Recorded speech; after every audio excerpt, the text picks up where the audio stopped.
가을이 성큼 다가온 것 같은 느낌이 듭니다. 오전에는 벌써 그렇게 느껴지네요.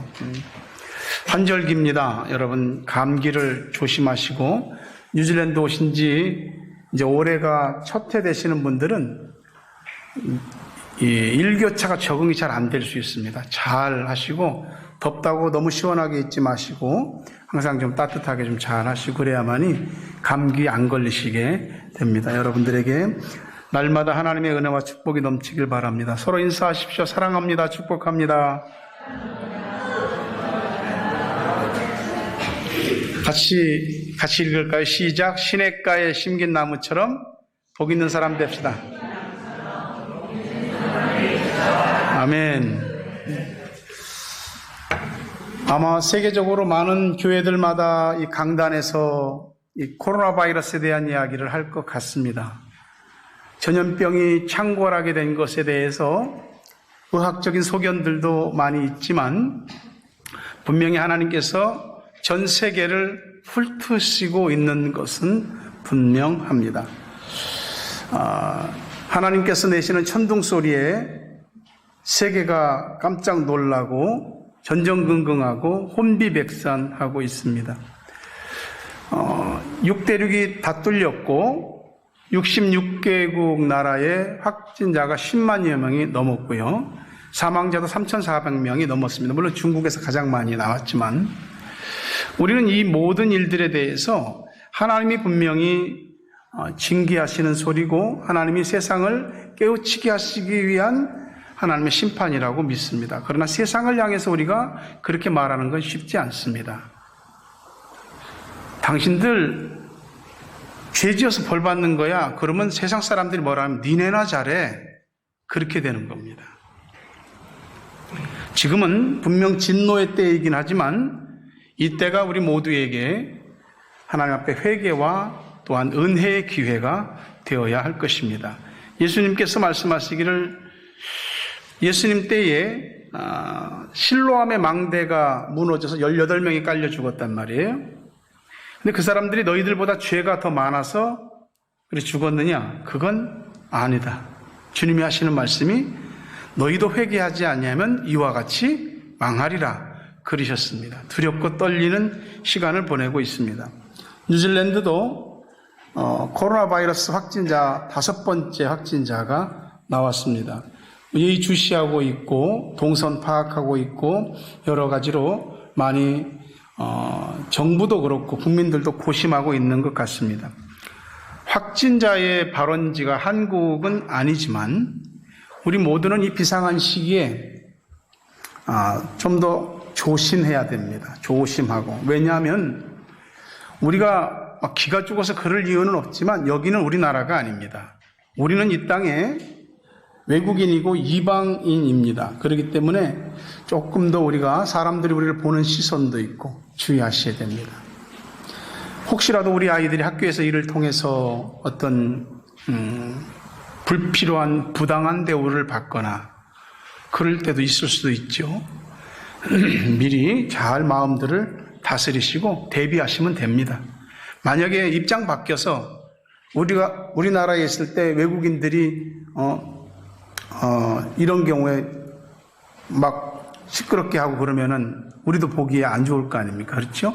입장은 똑같은 것입니다. 지금은 한국에서는 신천지에 대한 사회적, 국민적 그 관심도 높고 맹공이 퍼부어지고 있습니다. 신천지 전체 인원의 명단이 공개되고 그들이 이미 알려진 시설에서부터 은밀하게 감춰진 시설까지 전부 다 발본색원 되어져야 되고요. 이 기회에 하나님의 은혜로 그들이 한번 팍 완전히 꺾이고 하나님이 밟으셔야 됩니다. 근데 이 사람들이 보는 시선이 신천지는 지금 자기들 위기다고 생각하는데 교회도 마찬가지입니다. 사람들이 신천지하고 교회하고 뭐 다른데? 라고 하기 시작하면은 우리도 할 말이 없는 거거든요. 그 이단 사입이 그들과 교회가 뭐가 다른데? 라고 할 때 다른 것이 있어야 되거든요. 만약에 이 다른 것이 세상 앞에 빛으로 소금으로 나타나지 않으면 사람들이 교회를 보는 시각이 달라지게 될 겁니다. 지금 교회는 세상의 평가를 받고 있는 시기인 것이죠. 국민적, 사회적 신뢰를 얻을 수도 있고요.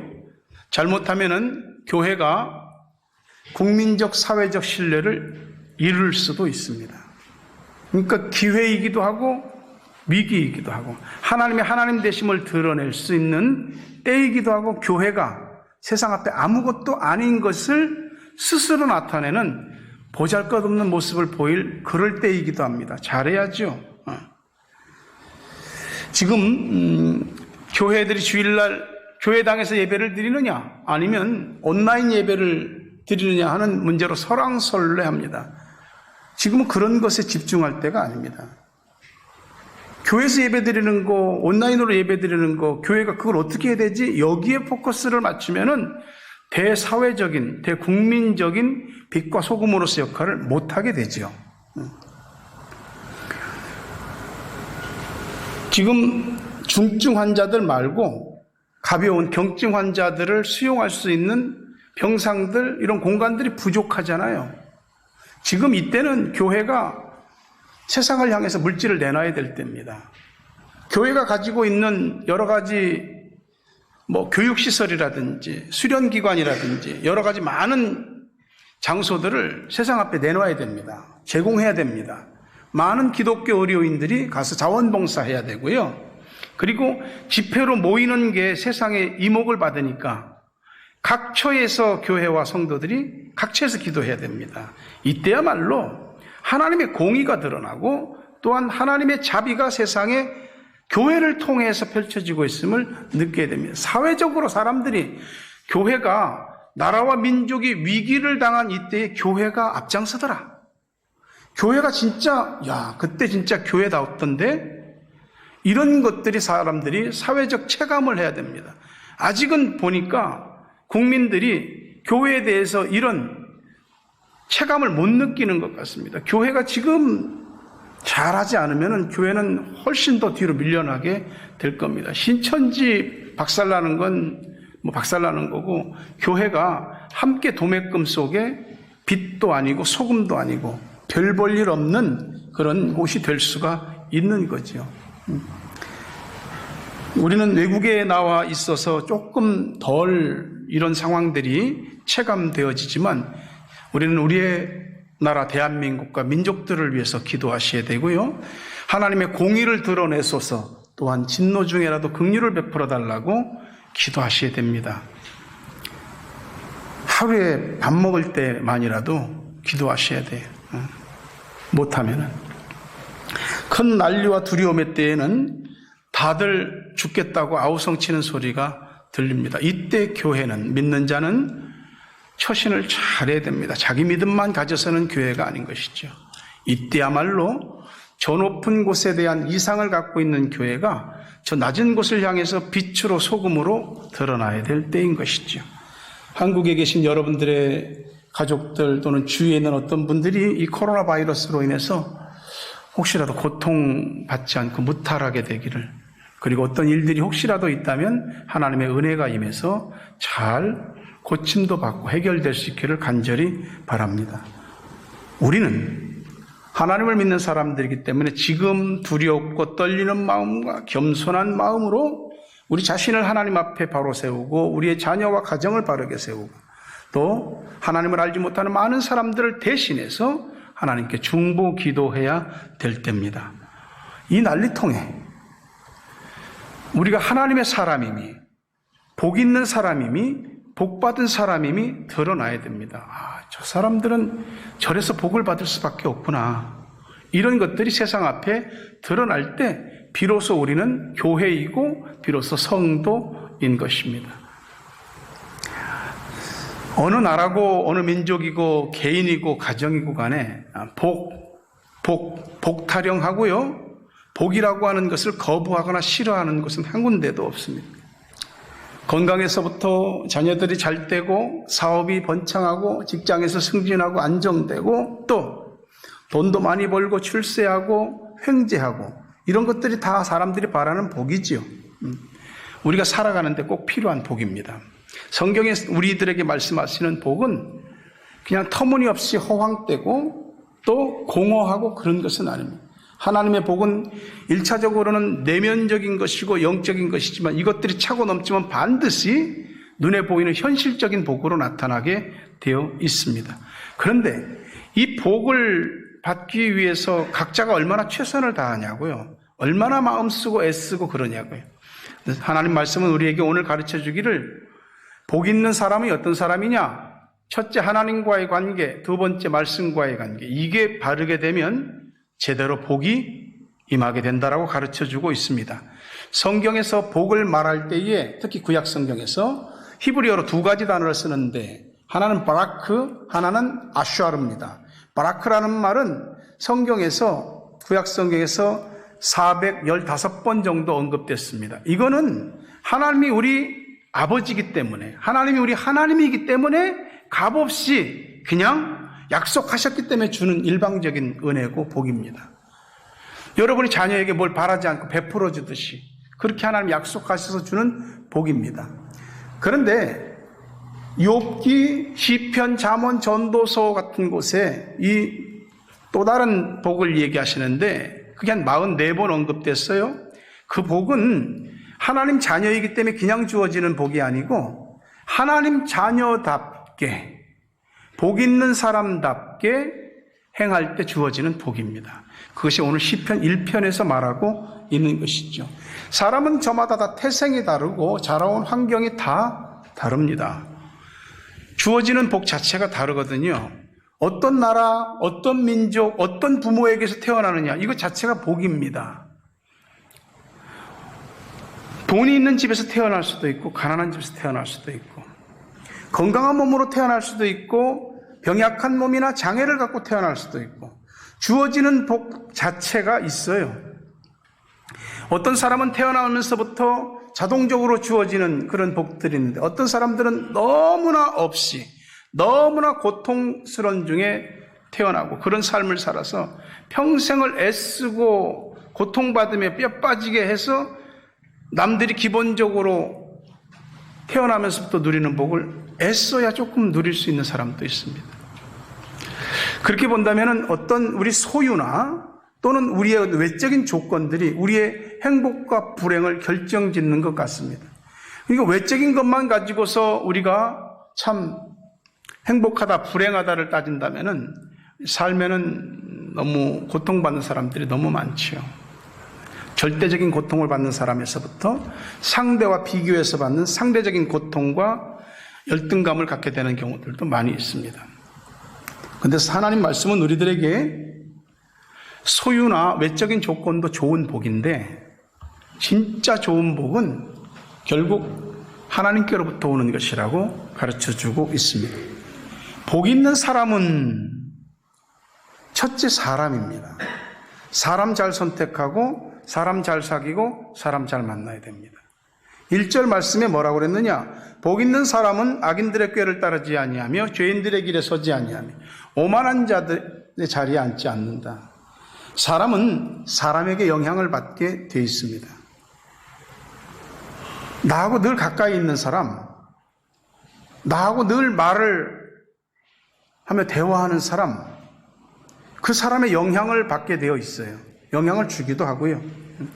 세상에 사람 만나는 거, 잘 만나는 것처럼 큰 복이 없습니다. 가장 중요한 큰 복이에요. 그러니까 우리가 부모 또 민족 이런 건 우리가 선택 못하지요. 그런데 살면서 우리가 만나는 사람들은 우리가 선택할 수 있습니다. 이 사람 계속 만나야 할지, 이 사람 가까이 해야 할지 멀리 해야 할지 이런 건 우리가 분별할 수 있습니다.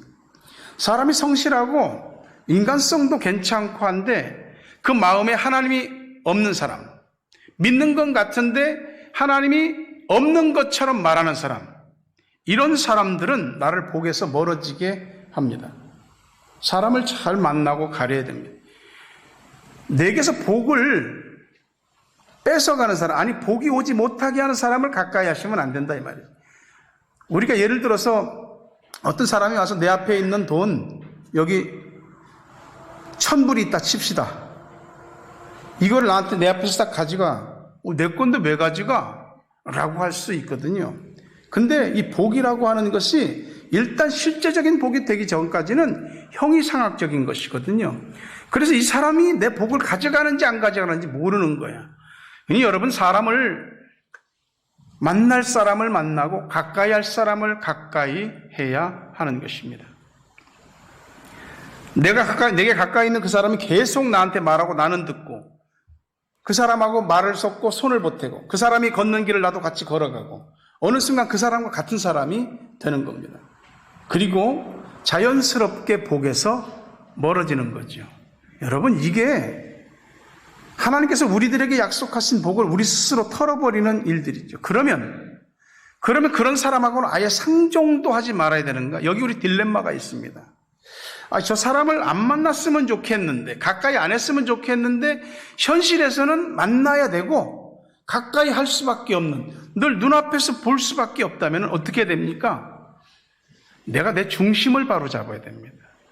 내가 중심을 바로 세워야 됩니다. 지혜로워야 됩니다. 내가 하나님에 대해서 확고부동한 중심이 없으면 물살이 돌 때 같이 돌아버립니다.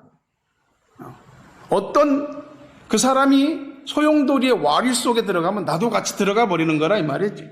만일 하나님에 대한 내 믿음을 부인하고 조롱하고 비하하는 사람이라면 그는 궁극적으로 내 믿음과 내 삶을 갉아먹고 회파하고 내 복을 빼앗아가는 사람입니다. 그런 사람들의 꾀를 따르고 그 사람들이 걷는 길을 똑같이 가고 결국은 그 사람이 거만하고 오만한 자의 자리에 앉을 때 같이 앉으면 자연스럽게 복의 자리에서 밀려나는 것이고 복을 내주게 되는 거예요. 악인이 되고 죄인이 될 가능성이 높은 거죠. 사람을 잘 가리셔야 됩니다. 사람을 합리적이고 똑똑한 사람이 하는 말대로 하면은 계산대로 하면 딱 나한테 좋은 일이 생겨야 되는데 다 잘 되는 건 아닙니다. 사람이 내 몫의 어떤 것을 이거 내 거야 하고 챙기려고 노력하는데 그래서 다 내 것이 되는 건 절대 아닙니다. 하나님이 이거 네 거다 하고 내 손에 딱 쥐어주어야지 내 것이 되는 것이고 하나님이 쥐어주어야지 누구도 못 뺏어가는 것이 되는 겁니다. 하루를 살면서도 많은 생각들이 떠오르지요. 근데 우리 마음에 떠오르는 생각들을 어떻게 판단하십니까? 어떤 생각이 2번, 3번, 5번, 10번 생각이 반복되면 그 생각이 힘을 갖습니다. 우리가 반복되는 생각을 통해서 힘을 가진 그 생각들은 우리 속의 감정을 촉발시킵니다. 그 생각에 따라서 감정이, 우리 느낌이 이렇게 정서적으로 움직이거든요. 그러면 그 생각이 감정으로 가고 감정에서 멈추느냐? 아니면 행동으로 가게 되어 있습니다. 이 생각은 곧 그 행동으로 직결되어지는 것이거든요. 생각을 잘하는 것이 중요해요. 악인들의 꾀를 따르지 않고라고 하는 여기 이 할라크라고 하는 히브리어는 걷는다. 악인들과 함께 걷는다. 이거 하지 말라는 거죠. 애들이 어려서 막 뭐 이것저것 갖고 놀면 더러워지잖아요, 손이. 그럼 빨리 손 씻겨야죠. 진흙발에서 노는데 진흙 가지고 놀면은 손 더러워지고 나중에 얼굴도 막 묻고 옷도 묻고 나중에는 완전히 그냥 진흙, 이게 완전히 더럽혀진 모습으로 집에 들어옵니다. 하나님 없는 생각을 우리 한 번, 2번 하게 되면은 그 생각이 우리의 마음 속에 하나님에 대해서 밀어내기를 합니다. 하나님에 대한 의식을 자꾸 줄이고 없애게 되는 거죠. 나중에는 삶에 하나님이 없게 됩니다. 사람 생각이 너무 많고 사람 생각으로만 말하는 사람은 우리가 믿는 사람의 견지에서 볼 때 일단 한 단계 경계선을 두고 대해하는 것이 좋습니다. 복 있는 사람은 악인의 꾀 위에 세워진 생각을 받아들이지 않습니다. 그래서 많은 소리들이 들릴 때 하나님 소리, 사람 소리 둘 가운데 어떤 게 참소리인지를 구분해낼 수 있어야 됩니다. 복 있는 사람이라는 증거는 자기 입으로 하나님이 없다고 하는 사람들, 하나님이 없는 것처럼 말하는 그런 사람들과 똑같이 생각하고 그 사람들과 똑같이 말하고 그 사람들과 똑같이 걸어가고 그리고 어느 날 그 사람과 똑같은 자리에서는 이런 우를 범하지 않아야 됩니다. 사람을 하나님에 대한 의식을 따라서 잘 가릴 때 이미 복받은 자의 반열에 선 것입니다.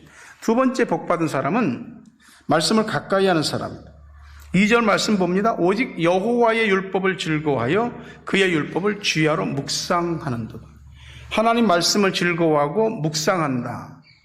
묵상이라는 말이 우리가 보통 생각할 때 어떤 것에 대해서 이렇게 조용한 가운데 계속 반복적으로 생각하는 거, 이 반추동물들, 다시 말하면 위가 여러 개 있는 짐승들이잖아요. 뭐 소나 양이나 염소나 낙타나 이런 건 다 위가 여러 개 있습니다. 그래서 막 먹으면은 두 번째, 세 번째 위에 저장했다가 배가 불러지면 나중에 자리에 앉아서 그걸 이렇게 되새김질을 해서 그걸 보통 묵상이라고 하거든요. 근데 여기 시편에서 하나님 말씀을 주야로 묵상한다는 단어, 이 하가라고 하는 이 히브리 말은 소리를 내서 말씀을 읽는다는 뜻입니다. 여러분 성경을 읽을 때 이렇게 눈으로 읽고 마음속으로 이렇게 읽죠. 근데 소리를 내서 성경을 읽으면은 훨씬 더 하나님의 말씀이 명료해집니다. 그냥 이렇게 눈으로 속으로 읽는 것보다 소리를 내서 읽으면 내가 한 소리가 내 귀에 또 들립니다. 그러니 말씀을 두 번, 세 번 반복해서 듣는 효과가 있는 것이에요. 묵상은 그것입니다. 하나님의 말씀을 가급적 여러 경로를 통해서 많이 들을 수 있는 방법을 찾는 것이죠.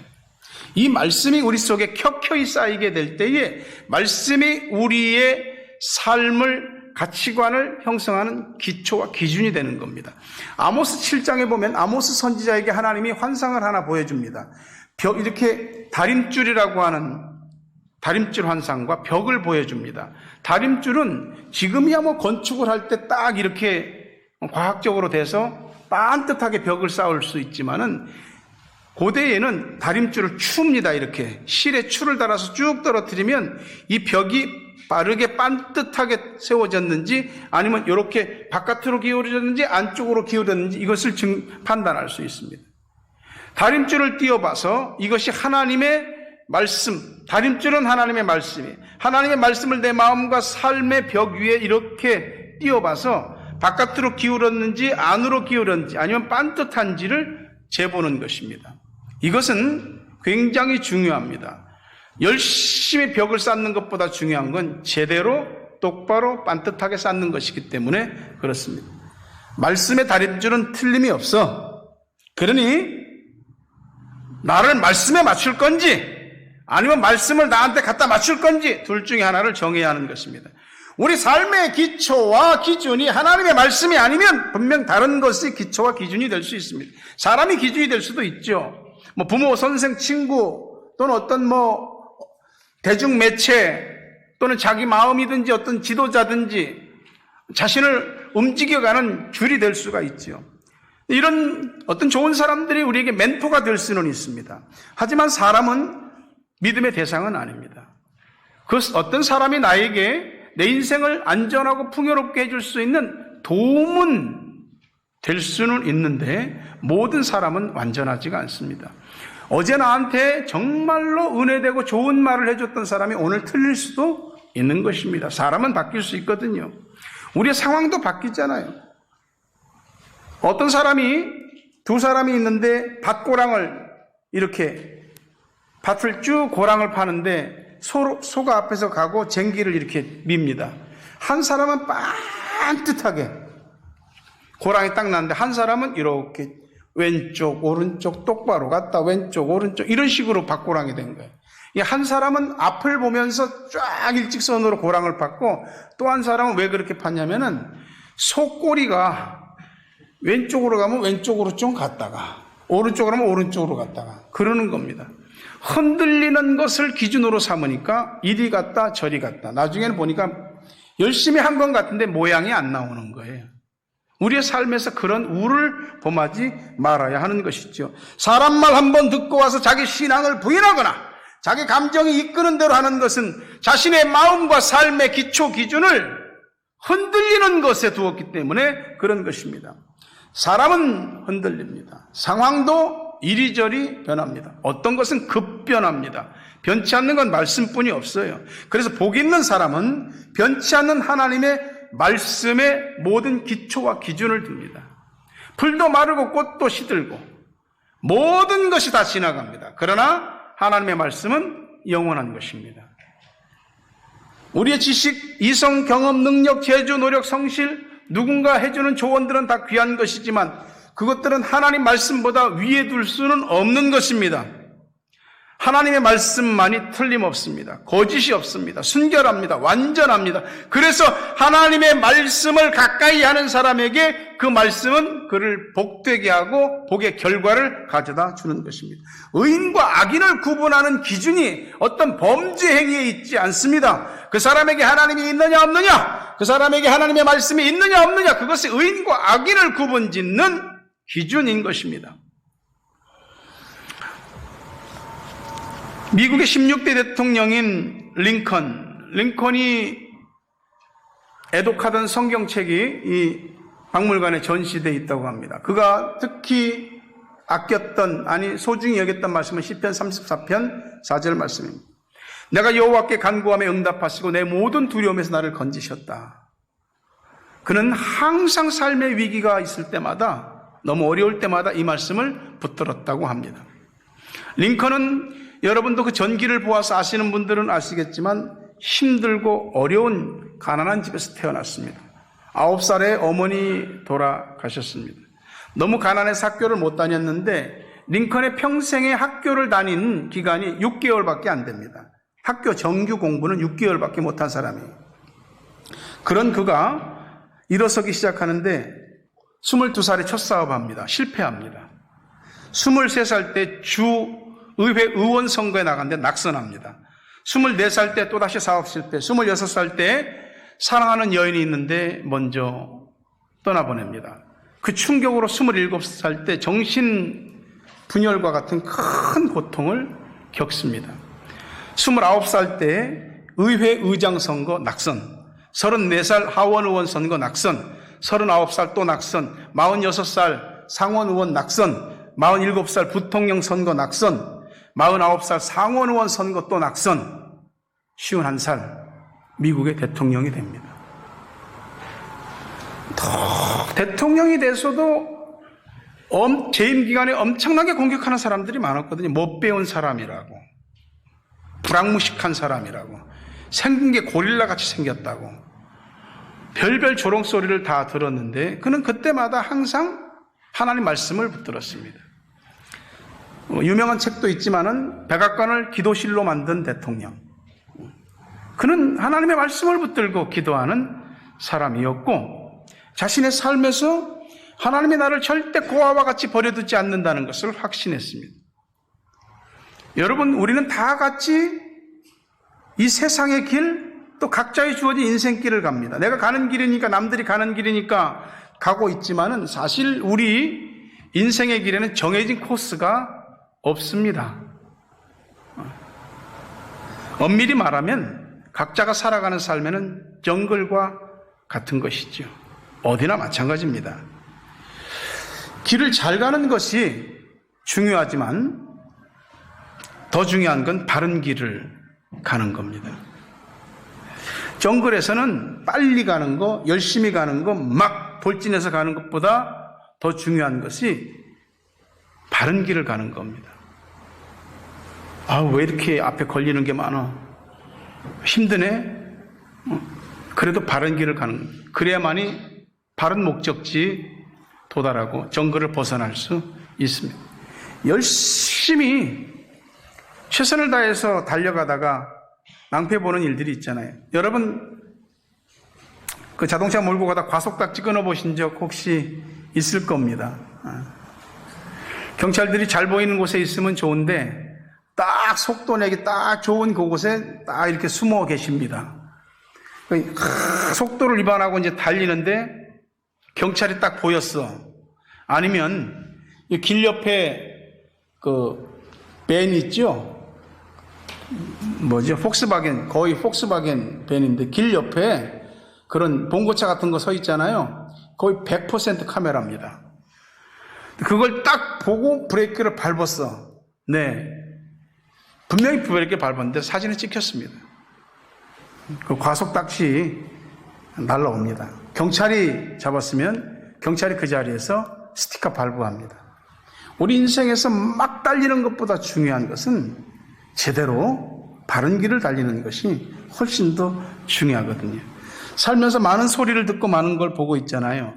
우리가 보고 들은 것이 우리에게 어떤 가치관을 형성하고 무슨 일에 대한 결단과 또 이런 것에 대한 결정을 짓게 만들잖아요. 여러분이 보는 게 중요하고 듣는 게 중요합니다. 그걸로 우리 애들 교육시키고 여러분 인생길 달려가고 전혀 문제 없을까요? 들은 것이 본 것이 도움은 되는 게 많이 있습니다. 그러나 모든 것에 대한 결정적인 기준과 판단은 하나님 말씀이 원칙이 되기를 주의 이름으로 축원합니다. 하나님께서 그 사람을 복 있는 사람 또 복 받는 사람이 되게 하십니다. 이렇게 하나님에 대한 의식이 있는 사람, 하나님의 말씀을 가까이 하는 사람에게 하나님은 약속하셨습니다.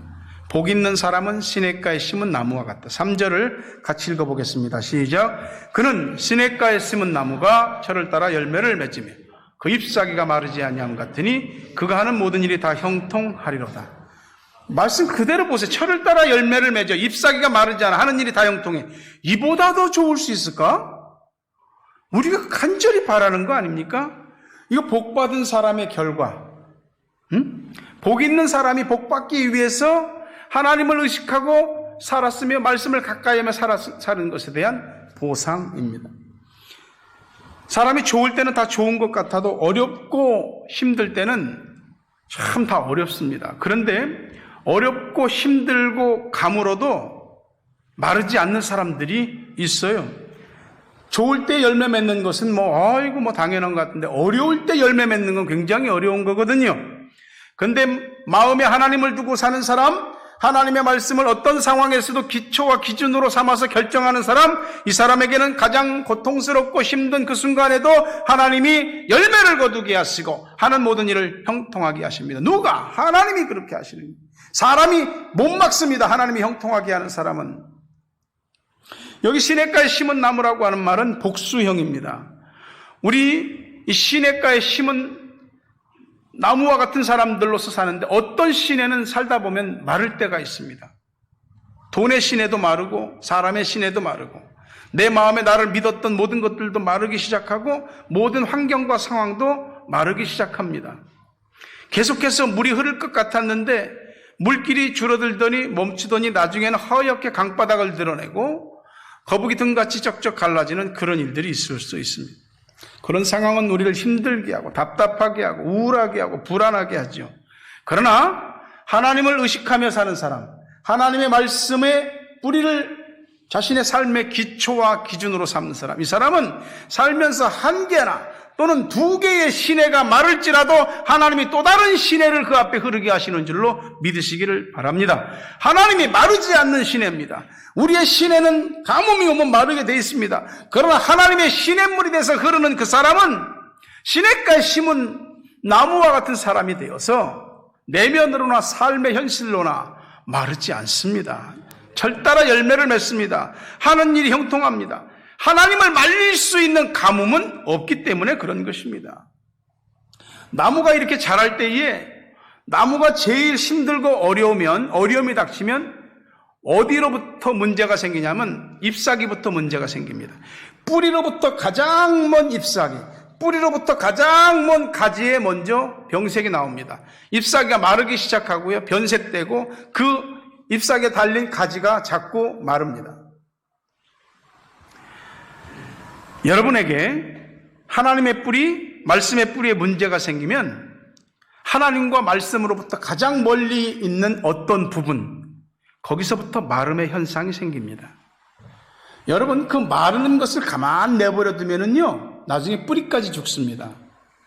잎사귀가 마르면 잎사귀 마른 게 아니에요.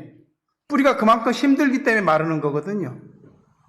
잎사귀가 마를 때까지 내버려도 잎사귀가 마르면 나중에 잎사귀에 달린 가지가 말라버려요. 가지가 마르면은 그대로 내버려도 그러면 나무 몸통이 마르기 시작해. 그대로 내버려도 그럼 나중에 뿌리까지 마르는 거예요. 그러니 이것이 얼마나 큰 위기입니까? 여러분, 어느 순간 여러분의 마음과 삶에 하나님 없는, 말씀 없는 이런 생각과 판단들이 자꾸 주를 이루고 그것에 의지해서 모든 것들을 결정하기 시작하면 마를 것입니다. 여러분들은 하나님과 그 말씀의 뿌리를 가까이 내린 복 있는 사람이길 주의 이름으로 축원합니다. 겉으로 볼 때는 메마른 것 같아도 물기가 촉촉히 흐르고 저 사람은 이 흉년의 때에 어떻게 살아남는가, 참 살아남는다 하는 것이 보여지는 것입니다. 설명 안 됩니다. 하나님이 보이지 않고 말씀이 보이지 않기 때문에. 그러나 하나님을 심령으로 의식하며 늘 사는 사람, 그 말씀에 가까이에서 말씀에 뿌리를 댄 사람들은 흉년의 때 살아남습니다. 7년 대 흉년의 때 살아남습니다. 심판의 때에 살아남습니다. 하나님께서 형통하게 하시죠. 내 마음대로 되는 형통이 아니고 하나님의 뜻을 이루어가는 형통, 그것을 주십니다. 하나님의 뜻을 이루는 형통 속에서 개인의 삶에 주시는 축복들이 넘쳐서 형통케 하십니다. 말씀을 맺으려 합니다. 악인은 그 반대입니다. 악인은 일단 시냇가에 심기지 않았습니다. 가뭄이 올 때 말라서 바람에 나는 겨와 같습니다. 심판의 때 심판을 견디지 못합니다. 하나님이 택하신 시냇가에 심은 나무의 모임 속에 들어오지 못합니다. 가뭄의 날에 견디지 못하고 파멸하게 될 것입니다. 다시 말씀드리지만 의인과 악인의 기준은 하나님과 그 말씀에 대해서 의식하고 반응하느냐 반응하지 않느냐, 이걸로 의인과 악인이 구분되는 것입니다. 여러분이 하나님을 의식하는 사람이고 말씀에 반응하는 사람이면 의인인 줄 믿으시기를 바랍니다. 오늘 우리는 복 있는 사람으로 부름받았습니다. 이제는 복받은 사람으로서의 우리의 삶이 증명되어져야 될 것입니다. 우리 먼 뉴질랜드 이국 땅 타우랑가에 살고 있습니다. 하나님은 우리를 기억하십니다. 사랑하십니다. 그리고 하나님을 믿는 사람, 그 말씀을 가까이 하며 뿌리를 내린 사람, 철을 따라 열매를 맺게 하시고 잎사귀가 마르지 않게 하시고 그 하는 모든 일이 형통하게 하실 줄로 믿습니다. 여러분에게 그 축복이 임하기를 바랍니다.